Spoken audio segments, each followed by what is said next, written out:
Ni jokedne ratich oganda kawuono nobago ng'anyo mamuol nyaka e doho maduong' ma Garissa kama ne gichwale ng'ur margi ka gikwedo medruok mag lwenje mag udi e kaunti no.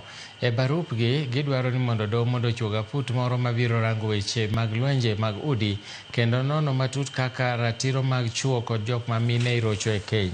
Bende ne gikwayo doho mondo mi oyie omak motegno buchego eko ka kendo girangi makare kaka yochiwo ratiro. Jang'ad buche John Oyiengo manoloso kodgi nokono ochiwore mar biro mako motegno ywayo kata kwayo mar jokedne ratich oganda go. And it is attributed to several causes. So the key challenges facing is number one, there is an increased case of sexual violence, including defilement, intimate partner violence, and sexual assault, an example.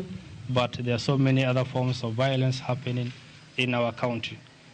Harmful cultural practices, including female genital mutilation and early/forced marriage, is also on the rise in Garissa County. And then reliance on informal justice mechanisms, that is maslaha, where the community members are resorting to maslaha instead of the criminal justice system for justice to survivors. We are from a community that has no patience, a community that doesn't trust the justice system. To give you a good example is when we have cases presented here and hearings are long and the community lose trust in us.